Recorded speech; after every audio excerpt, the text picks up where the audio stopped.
So today I'm going to talk about God the seamstress making clothes for Adam and Eve. Now the story of Adam and Eve is enormous, so we're just going to scratch a wee part of it today. This reading is just after Eve and Adam have tasted of the fruit of the knowledge of good and evil, and they're in shame and they're hiding from God. So God asks them where they are, and they say they're hiding and they are ashamed because they're naked. And this is what happens next. I'm going to change the gender a little bit in what I read. So God made garments of skin for Adam and Eve and clothed them both. And God said, "Human now has become like one of us, knowing good and evil. So the humans must not be allowed to reach their hands and take also from the tree of life and eat and live forever." So God banished them from the garden to work the ground from which they had been taken. The reason I'm focusing on this is because for many years I didn't realize that God made Adam and Eve clothes. Before that they were hiding in their fig leaves. I'm sure all of you will have seen images in art of Adam and Eve looking ashamed behind their tiny fig leaves covering their bodies. A second reading, I'm not going to read all of it, I'm just going to read the top. I placed it all there so that those who know the Bible a bit better can work out the context. And as Jesus started on his way, a man ran up to him and fell on his knees before him and said, "Good teacher," he asked, "what must I do to inherit eternal life?" "Why do you call me good?" Jesus answered. "No one is good except God alone." So this whole Christianity that's been based on being nice and being good kind of goes against the teachings of Jesus right there. Where I'm going with Adam and Eve is Richard Rohr's beautiful sharing about reframing original sin as original shame. Now, original sin is not biblical. It's not biblical at all. It has done so much harm. I'm a Celtic Christian. I believe in original blessing. But original blessing is a mixed bag because none of us are all good. All right, so here's some words of Father Richard Rohr. Christians pinpoint original sin in the Genesis story of Adam and Eve eating from the tree of knowledge of good and evil, even though the phrase is not actually in the Bible. So Richard Rohr says, "I think a much truer description of Adam and Eve's experience would be original shame. They hide when God comes looking for them, and when God asks them why, they say they feel naked. Then God asks Adam and Eve, 'Who told you that you were naked?' The implication is, 'I sure didn't.' A few verses later, we see a very nurturing image of God as seamstress, sewing garments and covering the two humans to protect them from their shame." He goes on to say that we now live in a time of primal shame, and we don't seem to know how to escape it. He writes, "I'm convinced that guilt and shame are never from God. They are merely the defenses of the false self, as it is shocked by its own poverty. The defenses of a little man who wants to be a big man. God leads by compassion towards the soul, never by condemnation." And the last phrase of Richard Rohr I'd like to share here is, "We live not just in an age of anxiety, but also in an age of shame. I find very few people who do not feel inadequate, stupid, dirty, or unworthy. Guilt is about things that we have done or not done, but our shame is about that primal emptiness at our very being. It is not resolved by changing behavior as much as by changing our very self-image, our alignment in the universe." All right, so why am I talking about shame here? It's Lent, it's the second Sunday of Lent, And Lent is a time of self-examination. And I wanted to talk about shame because it's a key issue in undermining white supremacy and dismantling racism, the racist past of this country and the present. And a few weeks ago, many of you joined me in watching Valerie Carr's People's inauguration. And there was a conversation that I saw between Valerie Carr, who is an American Sikh, and this woman who's called Susan Raffo, who's a white woman who does, she's a body worker, does somatic work. There's a third person in the conversation that you will see but not hear from, and she's called Reverend Angel Kyodo Williams, and she was amazing. She's amazing in this. We're on a Zoom, about to watch a Zoom, but you'll see why, because it's totally worth it. So let me give you the context of this conversation. Valerie has just asked Reverend Angel, who's African American, what an apology for slavery might look like from individuals and institutions. And Reverend Angel says very beautifully that most of society is so disconnected from their bodies, from their innate truth, that they're not able to apologize because they can't feel the wound. She says you can't apologize for things that you don't feel. So then Valerie Carr goes on to ask Susan about this. How do we get in touch with our bodies? And that's what we're about to see now. Can you give me a thumbs up when you can hear it? So for those who are brave enough to feel that wound, Susan, how do we help people who want to make that apology stand the heat of shame and guilt in their bodies? Mm-hmm. Shame and guilt are a withdrawal from relationship, right?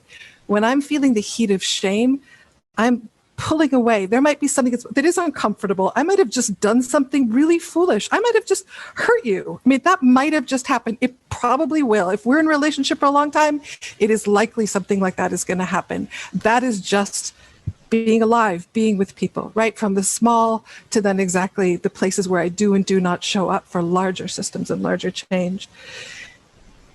Shame is what happens when there is some belief I have about my essential quality that says, in this moment, I have to leave you. I have to leave the relationship, right? Guilt says I have done something wrong. And again, I have to leave the relationship. I think it's where you were saying earlier, and maybe it was on another one that I was listening, you were talking about self-care and collective care, is as long as I think of this work as only being about self-care, then in a moment of shame or guilt, I might say, I am justified leaving you right now because I'm in so much pain. I'm going to go over here to take care of myself. And I want to honor that sometimes that's what needs to happen first. Absolutely. But as a white-bodied woman, for me to keep leaving every time to go take care of myself is also me leaving the struggle. It's leaving my relationship with you. It's leaving the potential for me to be transformed in ways that, again, right, the other side of push is the unknowing. Even right this second as I'm talking faster than my body, so I'm bringing my words back down into the middle. Because I want to really feel them when I say them and feel the grief that I feel around how many times I have either dropped out or watched somebody drop out because of that relationship betrayal.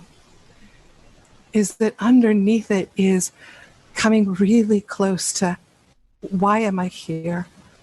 How do I want connection with you? For how does it serve me in my life and the life of my kin to actually want connection with you? Not to be in this work because it's a great idea, it makes sense, whatever, but it's feeling it like, oh, how is my life smaller? I feel it, I know it, because that's the piece to hold on to, that connection. And again, it's where ancestors, it's where the land as well as each other shows up, because in that moment when shame comes up, as it will, and it is so uncomfortable, in ways that, depending on the moment, can push at that edge of intolerable. You know, in that moment, when everything in me wants to go, no, I can't. What's underneath that? What's my practice that's going to help me stay? Shame, guilt, confusion, unknowing, loss, those will come up. What is that support that's going to help that movement happen so that I don't leave you? so that I don't leave my sense of purpose, so I don't leave my own life in that moment.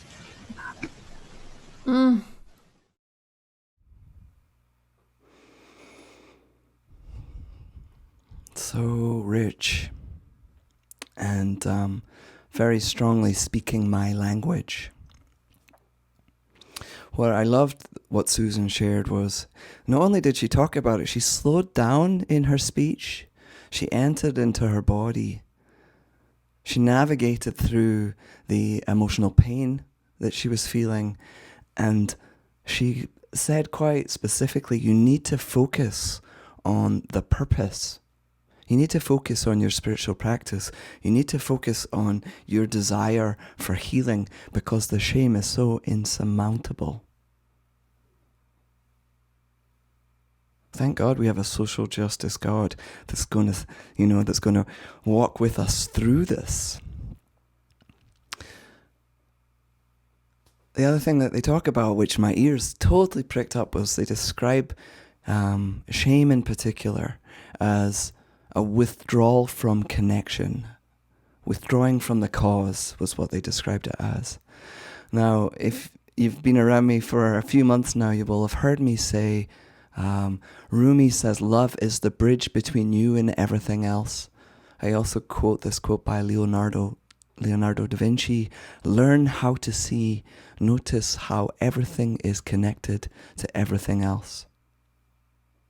Shame is one of the key ingredients that creates a barrier between us and God, and us and each other.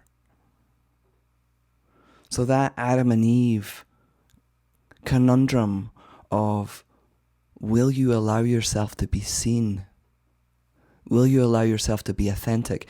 Is central in dismantling racism, but it's also central in our faith in a much broader way. I like to find art for us to pray with and look at, and I didn't find very many images of Adam and Eve wearing clothes that I could bear to share with you, but this one was the closest. Let me find it. It's by William Blake. It was painted in 1803, and it's called The Angel of Divine Presence Clothing Adam and Eve. I'm going to show us a little close-up first.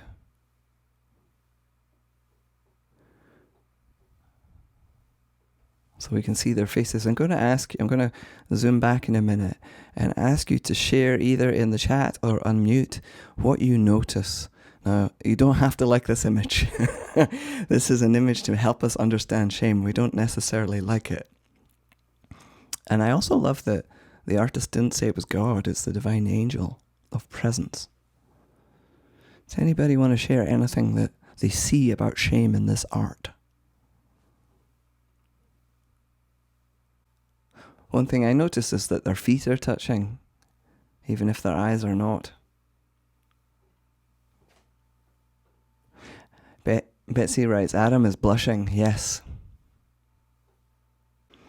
I'm going to read out some of the comments. Eve has a lot more clothing. Ain't that true? In all the art. David notices that they're white. Yes, I did too. Glynis says, Adam looks like he's blushing and Eve looks like she is afraid. All eyes are downcast. Lynn, that was the thing that jumped out the most at me, was the lack of being able to look in the eye, and we're going to go there later. Bessie also says that Adam has more colour than Eve. Now, this is a very famous piece of art. You can buy it from Walmart. I'd never seen it before. It's by William Blake. So just if you want to look that up. Okay, thank you so much for sharing your thoughts there with all of us.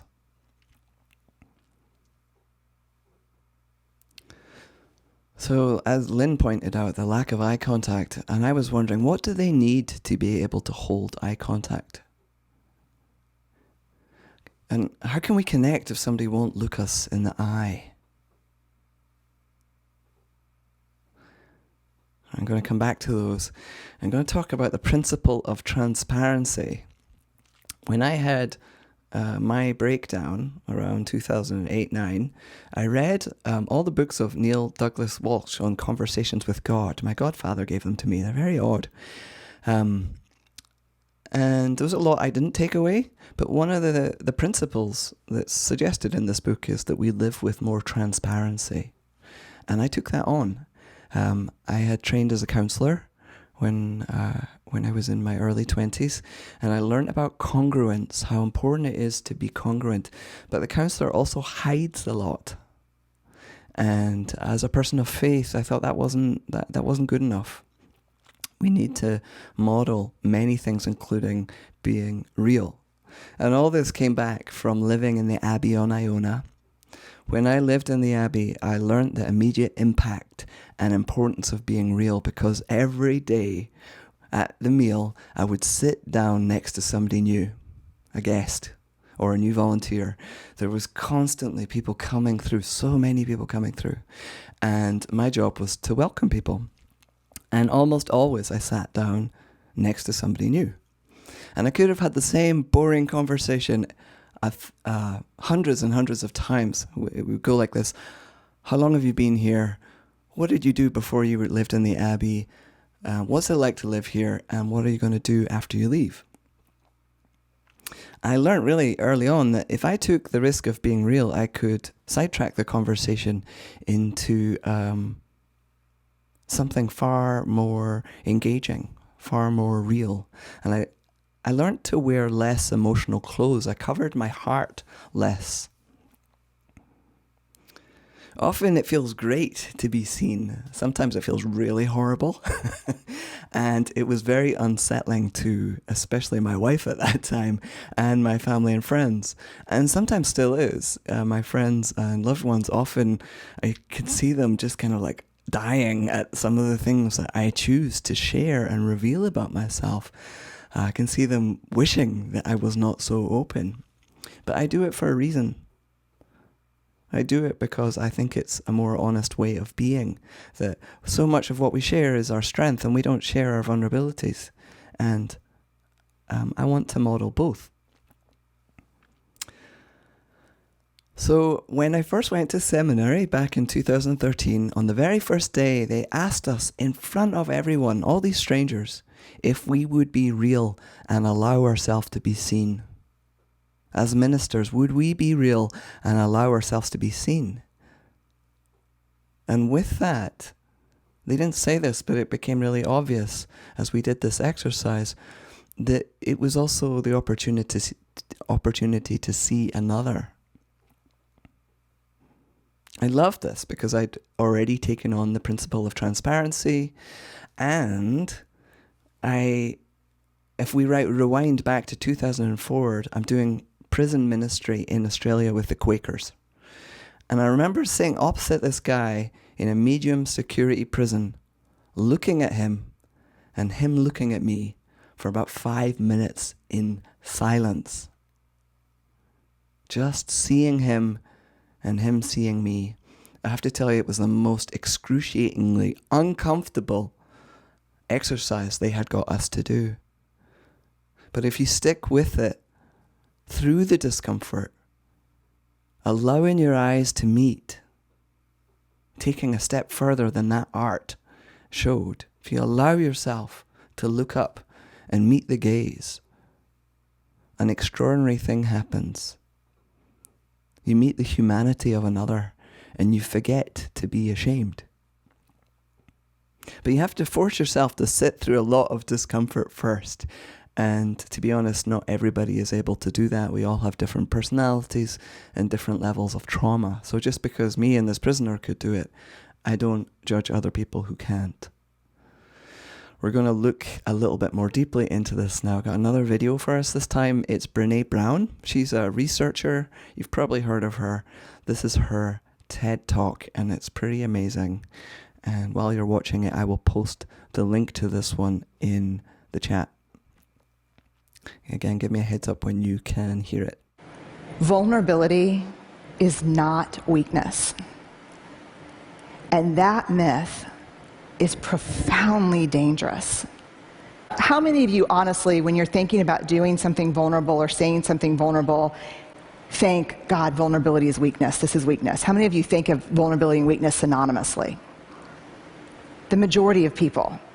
Now let me ask you this question. This past week at TED, how many of you, when you saw vulnerability up here, thought it was pure courage? Vulnerability is not weakness. I define vulnerability as emotional risk, exposure, uncertainty. It fuels our daily lives. And I've come to the belief, this is my 12th year doing this research, that vulnerability is our most accurate measurement of courage. To be vulnerable, to let ourselves be seen, to be honest. To create is to make something that has never existed before. There's nothing more vulnerable than that. Adaptability to change is all about vulnerability. The second thing, in addition to really finally understanding the relationship between vulnerability and courage, the second thing I learned is this. We have to talk about shame.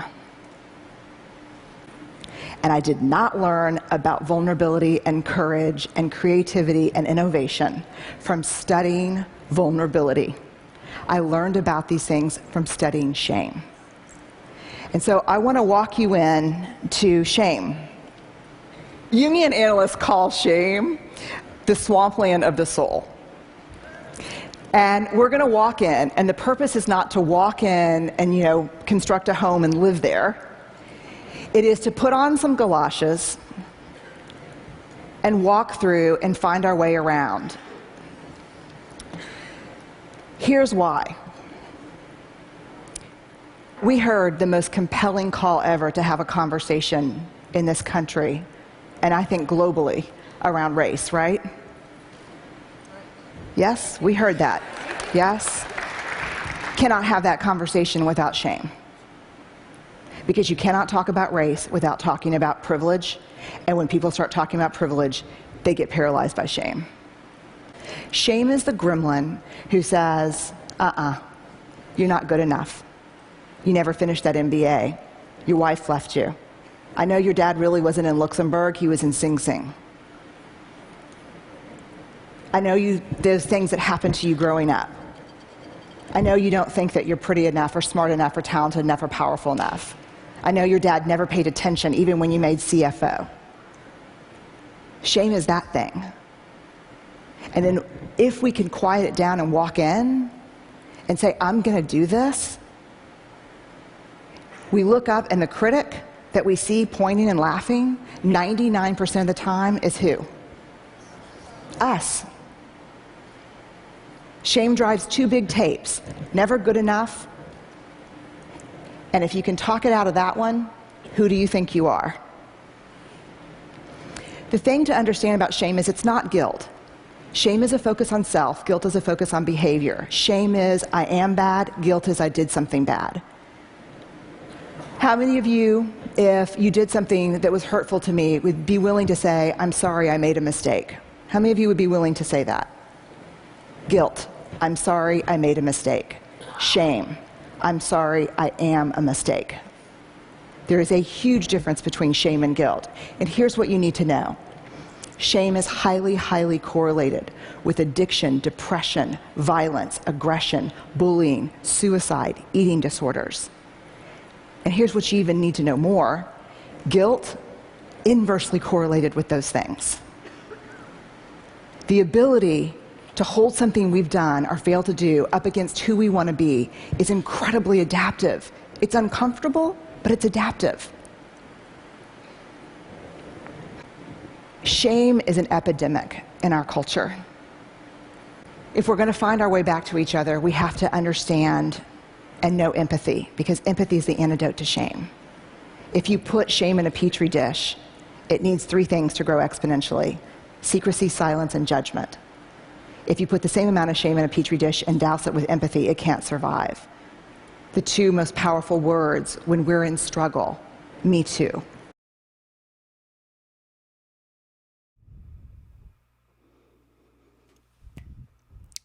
I urge you to have a conversation with somebody in the congregation about this. The link to Brene Brown's talk, the whole talk. She also goes on to talk about the difference of shame for men and for women, because that stick that is we wield at ourselves and wield at each other is different for men and for women, and she points that out really clearly. But what I want to focus on, that she just said, is empathy is the antidote to shame.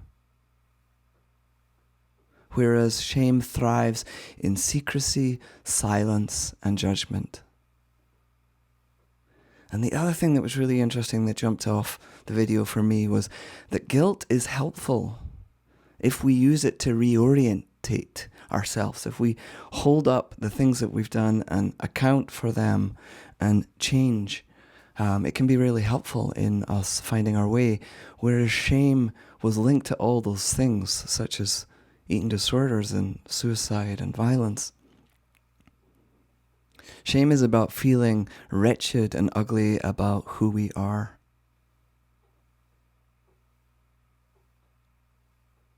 When I worship with Episcopalians, they say, we love because God loves us first.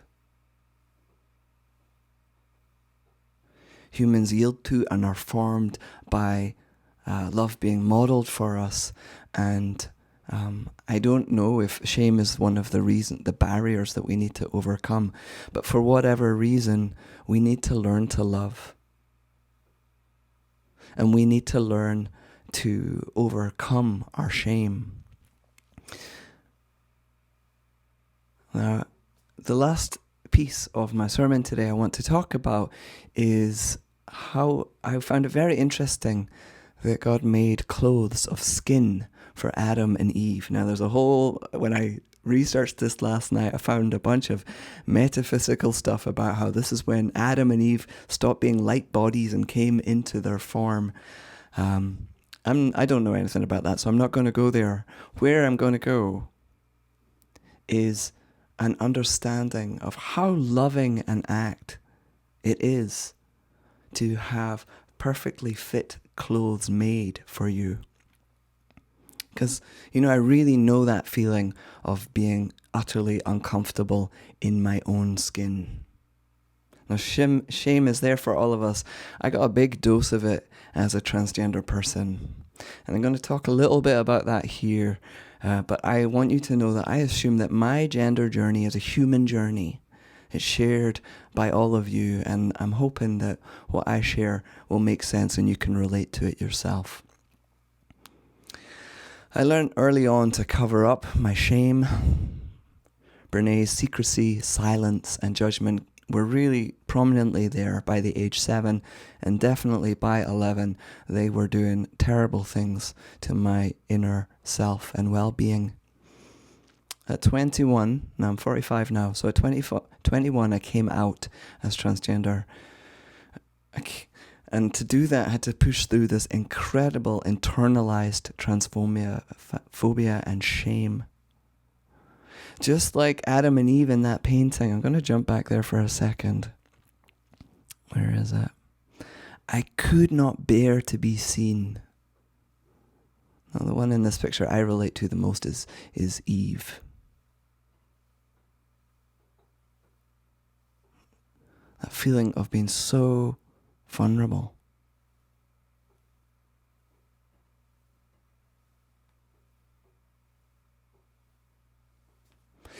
But I realized I was transgender, so I stopped compromising and I began to walk through the wall of shame.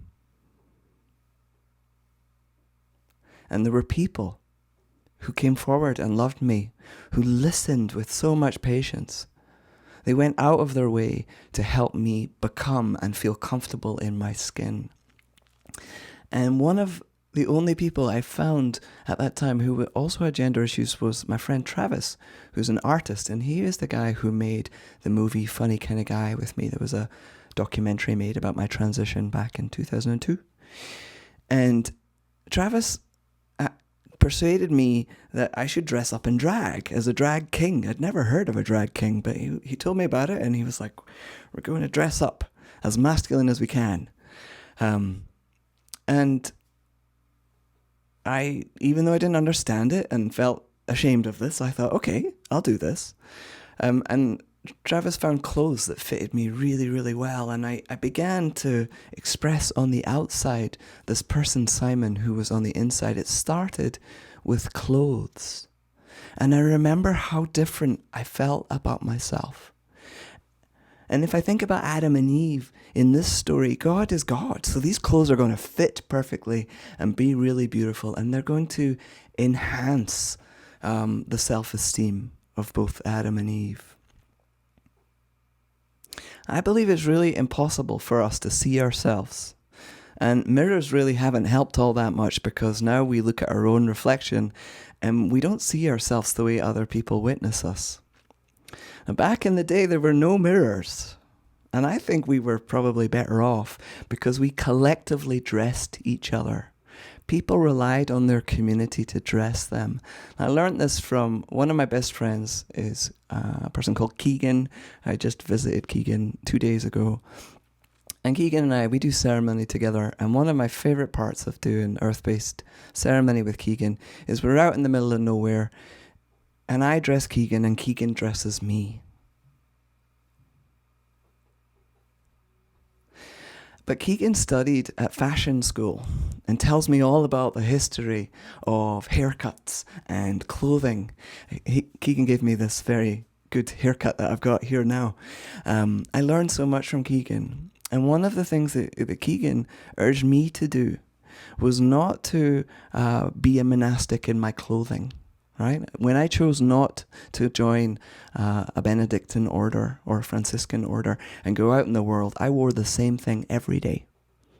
A hoodie, carpentry clothes, because Jesus was a carpenter first, and a plain white t-shirt. And Keegan was like, no, Simon, clothing is a language.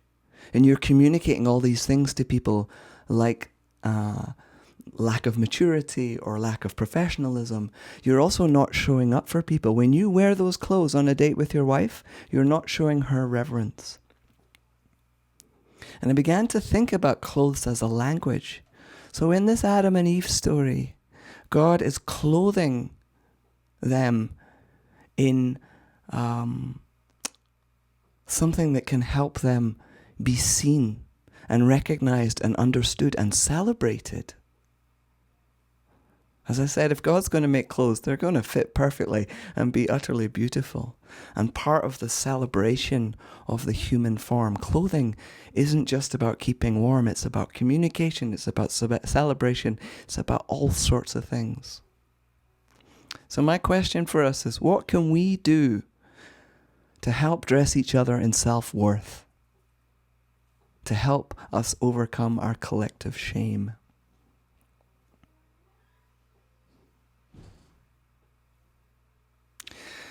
Brene Brown talked about empathy, Me Too. I have to say that she said that before the Me Too movement came out, which it makes it even more poignant now. Brene Brown is talking about loving kindness and how that really helps here. There's in Psalm 17, there's a line that they sing in Compline. Have you guys ever listened to Compline from St. Mark's in Seattle? I used to listen to it on the King FM. And there's a line that they always say, keep me as the apple of your eye. It's a very strange phrase. And when I dug a bit deeper, I understood that the Hebrew is, let me find this word, the little person of your eye. The apple of your eye in the Hebrew means little person of your eye. And it made me realize that when we stand close to another, really looking at them, we hold a reflection of that person in our eyes. So the Ubuntu phrase, I am me because of you, is really literally true. So, I've talked too much, so I'm going to sing about this. Let's sing about this now. I've got another little video called You Are the Face of God, and this is a beautiful movie by Ian Arthur Bertrand called Human the Movie. I invite you to sing with me.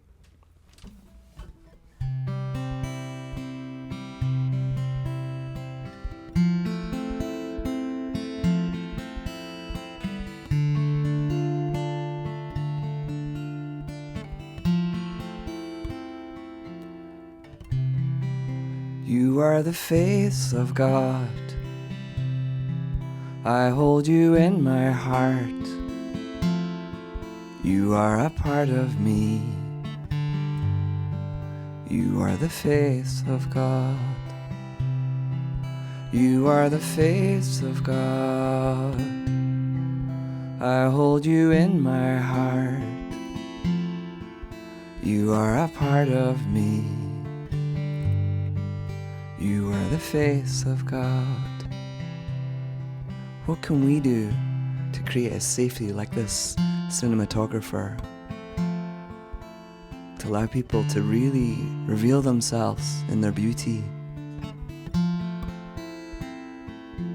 You are the face of God. I hold you in my heart. You are a part of me. You are the face of God.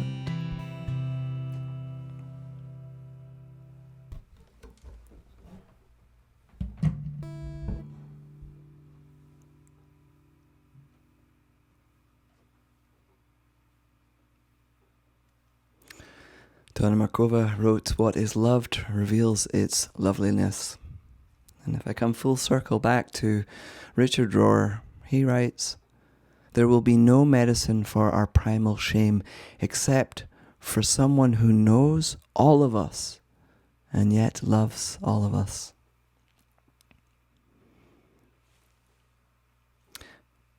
And I've got a prayer that is on my desk over there. Just go get it. It's by John O'Donoghue.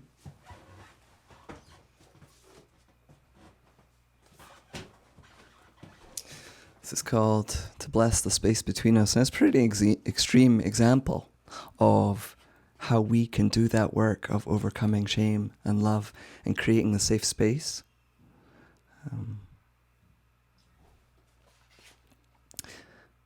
This is called "For the Parents of One Who Has Committed a Crime." No one else can see beauty in his darkened life now. His image has closed like a shadow. When people look at him, he has become the mirror of the damage he has done. But he is yours. And you have different eyes that hold his yesterdays in pictures no one else remembers. Waiting for him to be born, not knowing who he would be. The moments of his childhood. First steps, first words, smiles and cries, and all the big thresholds of his journey since. He was yours in a way no words could ever tell, and you can see through the stranger this deed has made him, and still find the countenance of your son. Despite all the disappointment and shame, may you find in your belonging with him a kind place where your spirit will find rest. May new words come alive between you to build small bridges of understanding. May that serenity lead you beyond guilt and blame to find that bright field of the heart where he can come to feel your love until it heals whatever darkness drove him, and he can see what it is he has done and seek forgiveness and bring healing. May this dark door open a path that brightens constantly with new promise. Amen.